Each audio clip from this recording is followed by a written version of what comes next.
नमस्कार दोस्तों, मेरा नाम है नीतू और स्वागत है आप सभी का आपके अपने YouTube channel army GK in Hindi and army running पर। तो दोस्तों, आज के इस वीडियो में आपके लिए बहुत इम्पोर्टेंट ये वीडियो होने वाला है। तो दोस्तों, आज के इस वीडियो में हम बात करेंगे बायोलॉजी के क्वेश्चनों को, जिसमें कि हम 30 क्वेश्चनों को देखेंगे।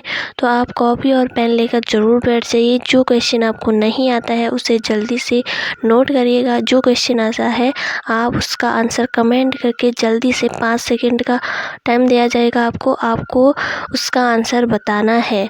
तो आज यहाँ पर ऑप्शन नहीं रहेंगे, सीधे लगातार ही आपके क्वेश्चन और आंसर होंगे। तो आपको ऐसे ही याद करना है दोस्तों, क्योंकि आपको दोस्तों क्या है कि ऑप्शन दिए जाते हैं तो उसमें से कोई एक ही आपका आंसर होता है, बाकी सब तो गलत होता है। तो इसलिए आपके लिए ये क्वेश्चन और आंसरों का हम बायोलॉजी के क्वेश्चनों को आज के लिए लाए हैं।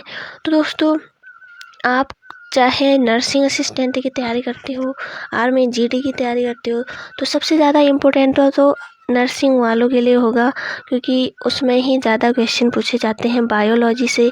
और बाकी आर्मी जीडी टेक्निकल ये आपके लिए उसमें भी क्वेश्चन आएंगे। तो आप वीडियो को बिल्कुल भी स्किप नहीं करिए, लगातार मेहनत के साथ, जोश जुनून के साथ एनर्जी अपनी बनाए रखिए लास्ट तक। तो शुरू करते हैं दोस्तों आज का वीडियो। एक एक करके सारे क्वेश्चन आपके लिए इम्पोर्टेंट होंगे। तो चलिए शुरू करते हैं आज का वीडियो। तो पहला क्वेश्चन आप देख सकते हैं यहाँ पर। पहला ही क्वेश्चन आपके लिए बहुत इम्पोर्टेंट है दोस्तों।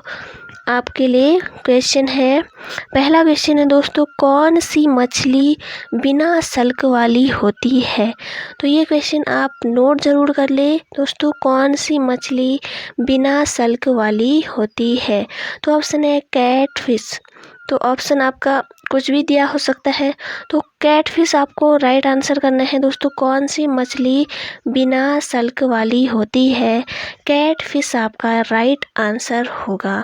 नेक्स्ट क्वेश्चन देखिए दोस्तों, अगला क्वेश्चन भी आपका वेरी इम्पोर्टेंट है। क्वेश्चन है दोस्तों अगला, किस पौधे में फूल नहीं होता है? किस पौधे में फूल नहीं होता है? क्वेश्चन दोस्तों बहुत ही इम्पोर्टेंट होंगे ये क्वेश्चन आपके लिए। आप इन क्वेश्चनों में से 30 क्वेश्चनों में से अगर आप 25 से पार पहुंच गए तो दोस्तों आपकी तैयारी बिल्कुल ही बेटर चल रही है। तो आप बताइए आपके कितने क्वेश्चन सही हुए हैं। किस पौधे में फूल नहीं होता है दोस्तों? फर्न पौधे में। तो फर्न पौधा आपका आंसर होगा, फूल नहीं होता है फर्न पौधे में। अगला क्वेश्चन देखिए दोस्तों, ये क्वेश्चन आपके एग्जाम में बहुत बार आपने देखा होगा इस क्वेश्चन को। रक्त का शुद्धिकरण कहाँ होता है? रक्त का शुद्धिकरण कहाँ होता है? तो इसका सिंपल ही आंसर है फेफड़ा में। ऑप्शन कुछ भी हो, लेकिन आपको आंसर फेफड़ा में करना है। रक्त का शुद्धिकरण कहाँ होता है दोस्तों? फेफड़ा में। तो बढ़ते हैं अगले क्वेश्चन की तरफ। अगला क्वेश्चन भी देखिए दोस्तों, इम्पोर्टेंट है, नोट ज़रूर करिएगा। धन्वंतरी पुरस्कार किस क्षेत्र में दिया जाता है? धन्वंतरी पुरस्कार किस क्षेत्र में दिया जाता है? तो आपका आंसर होगा चिकित्सा के क्षेत्र में। वहाँ पर आपको ऑप्शन कुछ भी दिया जा सकता है, जैसे साहित्य में ही हो गया, खेल में, या फिर चिकित्सा के क्षेत्र में आपको आंसर करना है धन्वंतरी पुरस्कार चिकित्सा के क्षेत्र में। तो आपका आंसर चिकित्सा के क्षेत्र में आपका आंसर हो गया। बढ़ते हैं अगले क्वेश्चन की तरफ। इसका आंसर आप बताइए दोस्तों, इसका आंसर क्या होगा? नेक्स्ट क्वेश्चन है आपका, मानव शरीर की सबसे बड़ी अंतःस्रावी ग्रंथि कौन सी है? तो दोस्तों आपने इस क्वेश्चन को बहुत बार रिपीट करके पढ़ा होगा, या फिर पेपर ने देखा होगा जब भी आपके एग्ज़ाम होते हैं उसमें। तो ये क्वेश्चन आपके बहुत बार पूछा गया है, चाहे वो नर्सिंग असिस्टेंट में हो, क्योंकि दोस्तों आपके रिपीटेड क्वेश्चन भी पूछे जा सकते हैं आपके एग्ज़ाम में। तो मानव शरीर की सबसे बड़ी अंतःस्रावी ग्रंथि होगी दोस्तों थायराइड ग्रंथि। तो थायराइड ग्रंथि आपका आंसर हो गया दोस्तों। अगला क्वेश्चन देखिए, अगला क्वेश्चन भी बहुत इम्पोर्टेंट है। जैसा कि दोस्तों आपने इस बार, चाहे वो आपका आर्मी जीडी पेपर हो, तो आपने देखा होगा दोस्तों कि आप पे खोज से संबंधित क्वेश्चन पूछे गए हैं। तो खोज से संबंधित, चाहे वो आपका कुछ भी क्वेश्चन हो आपका, खोज से संबंधित क्वेश्चन को आपने ज़रूर ध्यान देना है। तो यहाँ पर क्वेश्चन देखिए दोस्तों, इसका आंसर आप देने की जल्दी से कोशिश करें। रेबीज के इलाज की खोज किसने की थी? रेबीज के इलाज की खोज किसने की थी? तो कमेंट करके इसका आंसर जल्दी से बताइए। चाहे आपका आंसर यहाँ पे दिया है दोस्तों लुई पास्चर ने, तो बट आपको क्या है, ईमानदारी से अपनी पढ़ाई देखनी है दोस्तों। यहाँ पर तो आपने दे दिया, बस एग्ज़ाम में आपका गलत हो सकता है, तो आप क्या है, आप अपने मन से ईमानदारी से आपको जितना क्वेश्चन आता है उतना ही आपको यहाँ पर देना है। बाकी आप पढ़िएगा अपने मन से, जितना भी आप कोशिश कर सकते हैं। रेबीज के इलाज की खोज किसने की? तो यहाँ पर लुई पास्चर ने। अगला क्वेश्चन देखिए दोस्तों, अगला क्वेश्चन भी आपका वेरी इम्पोर्टेंट है। भारत में हरित क्रांति के जनक कौन थे? भारत में हरित क्रांति के जनक कौन थे दोस्तों? तो ऑप्शन है MS स्वामीनाथन। अगर दोस्तों विश्व स्तर पर यहाँ पर बात की जाए तो विश्व स्तर पर जो है यहाँ पर आपका आंसर बदल जाएगा। तो यहाँ पर अगर विश्व यहाँ पर लग जाए तो आपका आंसर होगा नॉर्मन बोरलॉग। नॉर्मन बोरलॉग आपके विश्व स्तर पर हो गया। और भारत में हरित क्रांति का जनक कहा जाता है MS स्वामीनाथन को। नेक्स्ट क्वेश्चन की तरफ बढ़ने से पहले दोस्तों, आपने अगर वीडियो को लाइक नहीं किया है, अपने दोस्तों के साथ शेयर नहीं किया है, तो जल्दी से वीडियो को लाइक कीजिए और दोस्तों के साथ शेयर कीजिए ताकि वो लोग भी अपना तैयारी कर सके। तो नेक्स्ट क्वेश्चन देखिए दोस्तों, अगला क्वेश्चन है, मानव में सबसे लंबी अस्थि है? मानव में सबसे लंबी अस्थि है? तो ऑप्शन है आपका, उत्तर है आपका उरु अस्थि। मानव में सबसे लंबी अस्थि कौन सी है? उरु अस्थि। तो आप का आंसर हो गया। अगला क्वेश्चन देखिए दोस्तों, अगला क्वेश्चन भी आपका बहुत ही इम्पोर्टेंट है। क्वेश्चन है, रेड डाटा बुक उन जातियों के बारे में जानकारी देता है जो संकटापन्न है। तो संकटापन्न जातियों के बारे में जानकारी देता है रेड डाटा बुक। बढ़ते हैं अगले क्वेश्चन की तरफ। अगला क्वेश्चन देखिए दोस्तों, यहाँ पर सबसे छोटा पक्षी कौन सा है? सबसे छोटा पक्षी कौन सा है? तो आपका यहाँ पर हो गया गुंजन पक्षी। सबसे छोटा पक्षी यहाँ पर हो गया आपका गुंजन पक्षी। इसी के अलावा एक क्वेश्चन आपसे और पूछा जाता है दोस्तों, वो क्वेश्चन क्या है? तो सबसे वह चिड़िया का नाम बताइए जो कि पीछे की ओर उड़ सकती है। तो वो उसका आंसर होगा हमिंग बर्ड। हमिंग बर्ड जो है ये पीछे की ओर उड़ सकती है। तो इसको भी ज़रूर नोट करिएगा। अगला क्वेश्चन देखिए दोस्तों, अगला क्वेश्चन है, श्वेत फुसफुस रोग पाया जाता है? श्वेत फुसफुस रोग पाया जाता है। तो आपका आंसर है पीड़कनाशक उद्योगों के कर्मचारियों में श्वेत फुसफुस रोग पाया जाता है पीड़कनाशक उद्योग के कर्मचारियों में। तो आपका आंसर हो गया। अगला क्वेश्चन तक की तरफ बढ़ते हैं दोस्तों। जल्दी से आपने अगर वीडियो को लाइक नहीं किया है तो जल्दी से कर दीजिए और अपने आंसर भी कमेंट करते जाइए दोस्तों। बढ़ते हैं अगले क्वेश्चन की तरफ। अगला क्वेश्चन देखिए दोस्तों, अगला क्वेश्चन है, छोटी माता जिसे हम चिकन पॉक्स भी बोलते हैं। छोटी माता जो रोग है आपका, उसे हम चिकन पॉक्स भी बोलते हैं। तो यहाँ पर आपका आंसर हो गया छोटी माता जिसे हम चिकन पॉक्स भी बोलते हैं। अगला क्वेश्चन देखिए दोस्तों, अगला क्वेश्चन है, किस प्रक्रिया द्वारा श्वसन के दौरान गैसें रुधिर में प्रवेश करती हैं और फिर उसे छोड़ती हैं? किस प्रक्रिया द्वारा श्वसन के दौरान गैसें रुधिर में प्रवेश करती हैं और फिर उसे छोड़ती हैं? तो विसरण जो है ये विसरण द्वारा होता है। तो विसरण ऐसी प्रक्रिया है जिसके द्वारा श्वसन के दौरान गैसें रुधिर में प्रवेश करती हैं और उसे छोड़ती हैं। अगला क्वेश्चन देखिए दोस्तों, मृदा में लवणता मापी जाती है। मृदा में लवणता मापी जाती है।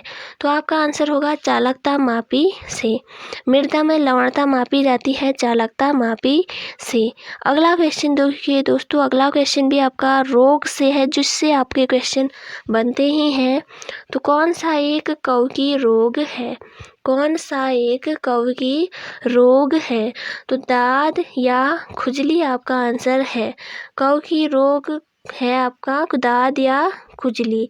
तो आपका आंसर हो गया दाद या खुजली। अगला क्वेश्चन है दोस्तों, हरित ग्रंथियां किससे संबंधित हैं? हरित ग्रंथियां किससे संबंधित हैं? तो उत्सर्जन आपका आंसर यहाँ पर होगा, उत्सर्जन। अगला क्वेश्चन देखिए दोस्तों, अगला क्वेश्चन भी आपका वेरी इंपॉर्टेंट है। स्तनधारी जीव के शरीर में यूरिया कहाँ बनता है? स्तनधारी जीव के शरीर में यूरिया कहाँ बनता है? तो आपका आंसर है यकृत लीवर में। स्तनधारी जीव के शरीर में यूरिया कहाँ बनता है? आपका आंसर होगा यकृत लीवर में। अगला क्वेश्चन है, किस धातु द्वारा जल के प्रदूषण को साफ करने में बायोफिल्टर के रूप में पाइला ग्लूकोसा प्रयुक्त किया जाता है? किस धातु द्वारा जल के प्रदूषण को साफ करने में बायोफिल्टर के रूप में पाइला ग्लूकोसा प्रयुक्त किया जाता है? तो कैडमियम आपका आंसर यहाँ पर होगा। कैडमियम आपका यहाँ पर आंसर होगा। अगला क्वेश्चन देखिए दोस्तों, अगला क्वेश्चन है, कार्बोहाइड्रेट्स इसके यौगिक हैं कार्बन, ऑक्सीजन और हाइड्रोजन। कार्बोहाइड्रेट इसके यौगिक हैं, तो इसके कार्बन है, ऑक्सीजन है और हाइड्रोजन। तो आपका आंसर यहाँ पर आप देख सकते हैं, कार्बोहाइड्रेट के यौगिक हैं, कार्बन है आपका, ऑक्सीजन है आपका और हाइड्रोजन। अगला क्वेश्चन देखते हैं दोस्तों, अगला क्वेश्चन देखिए दोस्तों, वेरी इंपॉर्टेंट यहाँ पर क्वेश्चन है, पेडियाट्रिक्स किसके अध्ययन से संबंधित है? पेडियाट्रिक्स किसके अध्ययन से संबंधित है?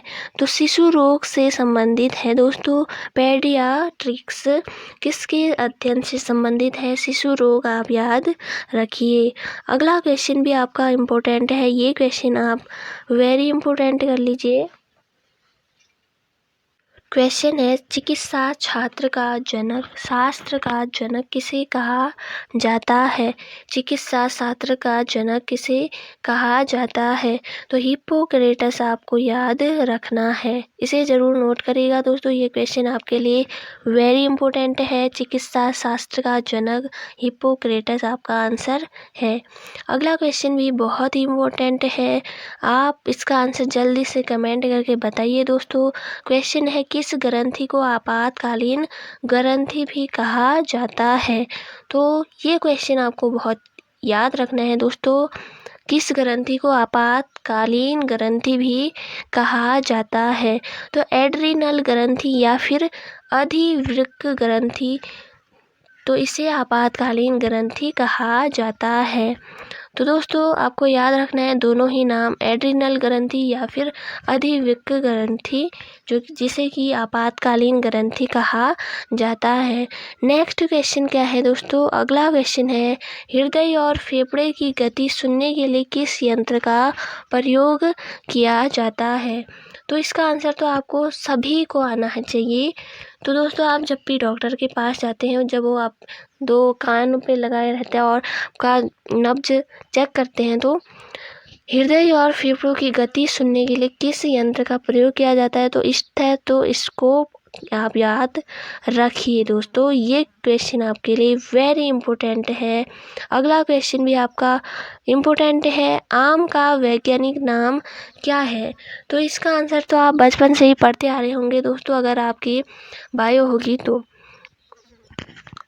10th तक तो आपकी बायो होती है दोस्तों। ये क्वेश्चन तो वैसे ही जीएस में आपसे वैसे ही आपको इसका आंसर आना ही चाहिए दोस्तों। आम का वैज्ञानिक नाम क्या है? Mangifera indica. मैंजीफेरा इंडिका आपका आंसर होगा।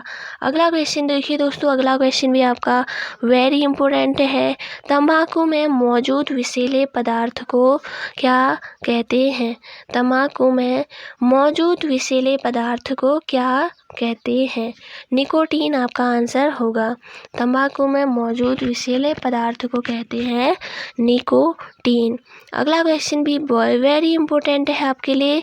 अगला क्वेश्चन देखिए दोस्तों, दूध में पाई जाने वाली शर्करा है। लैक्टोज आप याद रखिए, लैक्टोज आपका आंसर होगा। अगला क्वेश्चन देखिए दोस्तों, ये क्वेश्चन आपके लिए वेरी इंपॉर्टेंट है। BCG का टीका, ये क्वेश्चन, और नीली क्रांति और शरीर में लोहे की कमी, तो इन तीनों को आप ज़रूर से नोट कर ले। तो BCG का टीका कौन से रोग से बचाव के लिए लगाया जाता है? BCG का टीका कौन से रोग के बचाव के लिए लगाए जाते हैं? तो यक्ष्मा रोग यानी TB। इसके अलावा आपका आंसर ऑप्शन में आया भी रहता है कि ट्यूबरोकुलोसिस। ट्यूबरोकुलोसिस आपके ऑप्शन में आता है, तो आप उसे आंसर करिएगा, या फिर यक्ष्मा रोग या फिर TB। तो BCG का टीका आपका लगाया जाता है यक्ष्मा रोग, TB या फिर ट्यूबरोकुलोसिस। तो अगला क्वेश्चन देखिए दोस्तों, अगला क्वेश्चन भी आपका वेरी इंपॉर्टेंट है। नीली क्रांति किससे संबंधित है? तो आपका आंसर है मछली उत्पादन से। नीली क्रांति संबंधित है मछली उत्पादन से। नेक्स्ट क्वेश्चन आपका लास्ट क्वेश्चन है दोस्तों, शरीर में लोहा की कमी से कौन सा रोग होता है? तो ये क्वेश्चन आपके एग्ज़ाम में बहुत बार पूछा गया है, चाहे वो नर्सिंग असिस्टेंट हो या फिर आर्मी GD हो। तो ये क्वेश्चन मैंने बहुत ही बार आपके एग्ज़ाम में देखा है दोस्तों, इसे आप ज़रूर नोट कर ले। 1 नंबर आपका वहाँ पर, एक क्वेश्चन तो आपका सही होगा कम से कम। तो इस क्वेश्चन को तो आप बिल्कुल भी गलत नहीं कर सकते दोस्तों। शरीर में लोहे की कमी से कौन सा रोग होता है? एनीमिया रोग आप याद रखिए। तो इसका आंसर आपको आए ना आए, पर आप दिमाग पर अपने जोर जरूर डालिएगा, इसका आंसर आपको तो आना ही चाहिए दोस्तों। ये क्वेश्चन आपको नोट ज़रूर करना है।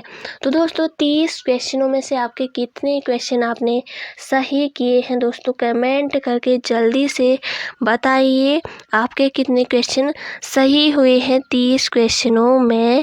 उससे जो आपका कंफ्यूजन होगा वो भी आपका क्लियर हो जाएगा दोस्तों, और आपकी प्रैक्टिस भी हो जाएगी साथ ही साथ। तो दोस्तों इसी तरह आप प्रैक्टिस करते रहिए, मेहनत करते रहिए। तो दोस्तों मिलते हैं नेक्स्ट वीडियो में। और दोस्तों आप चैनल पर नए हैं तो चैनल को ज़रूर से सब्सक्राइब कीजिएगा और बेल आइकन को ज़रूर और रखिए, ताकि आने वाली वीडियो का नोटिफिकेशन आपको सबसे पहले मिले। और वीडियो को लाइक और शेयर ज़रूर किया करें। तो दोस्तों थैंक यू सो मच। जय हिंद, जय भारत।